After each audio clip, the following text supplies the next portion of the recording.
నిన్న జరిగినటువంటి పత్రికా ప్రకటనలో అయితేనేమి, విలేకరుల సమావేశంలో అయితేనేమి, ఒక అనామకుడిగా మాట్లాడినటువంటి ఒక వ్యక్తి, ఆ వ్యక్తికి గుర్తింపు వచ్చిందంటే మా ఎమ్మెల్యే గారు అయినటువంటి బివి జైనేశ్వర్ రెడ్డి గారే అని చెప్పేసి సభాముఖంగా తెలియజేస్తున్నాను.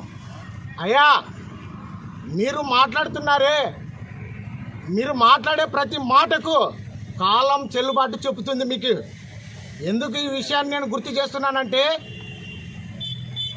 ఒక గుర్తింపు ఇచ్చిన వ్యక్తిని, తల్లి పాలు ఇచ్చినటువంటి వ్యక్తిని నువ్వు రొమ్ము గుద్దుతున్నావు.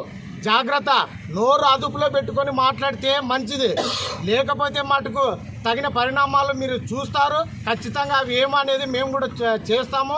ఇంకా ఒక నాయకుడు, గ్రామంలో ఉన్నటువంటి ఒక నాయకుడు కూడా మాట్లాడాడు, రెడ్ బుక్, ఆ బుక్, ఈ బుక్ అని. రెడ్ బుక్ ఇంకా ఓపెన్ చేయలేదు. రెడ్ బుక్కే ఇంత మీరు ఎదబడితే ఇంకా మా నాయకుడు నిజంగా చూస్తే మటుకు మీకు ఊర్లు ఇడిచాల్సి వస్తుంది. మేము అటువంటి పనికి మేము పోము. మా నాయకునికి ఆ లక్షణాలు లేవు.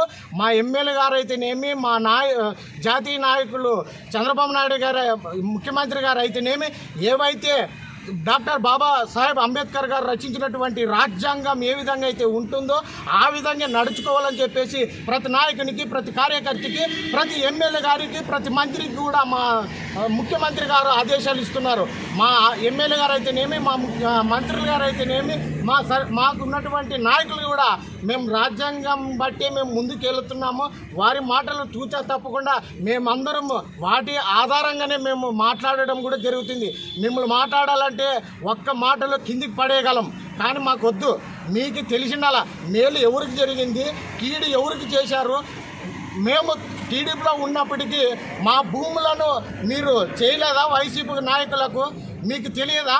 మీరు ప్యాకేజీల కోసమే మీరు పని చేస్తున్నారు కాబట్టి మీరు ప్యాకేజీ కాడే అని చెప్పేసి నేను సభాముఖంగా తెలియజేస్తున్నాను. నిజంగా చెప్తున్నా, ఈరోజు సవాల్ నేను ఎందుకు ఈ మాట మాట్లాడుతున్నాను ఇంత ధైర్యంగా అంటే, మా ఎమ్మెల్యే గారు నీతి నిజాయితీగా పనిచేస్తున్నాడు.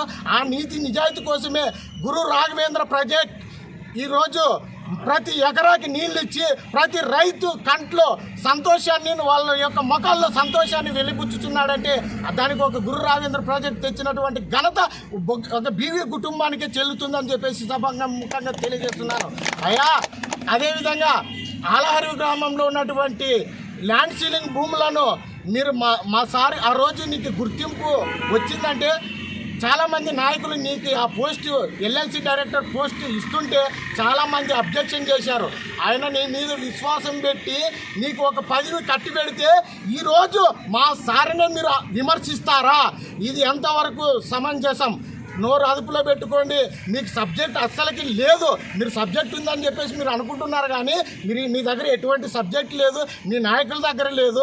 మీకు సబ్జెక్ట్ తెలిస్తే మాట్లాడండి. సబ్జెక్ట్ మీ దగ్గర లేదు కాబట్టి మీకు పార్టీ మారినప్పటి నుంచి ఒక మతిస్థిమితం లేని వ్యక్తిగా మీరు ఉన్నారు. మీకు ఒక ఎర్రగడ్డ హాస్పిటలే మీకు ఒక నిజమైన గుర్తింపు అని చెప్పేసి సభాముఖంగా మీకు తెలియజేస్తున్నాను.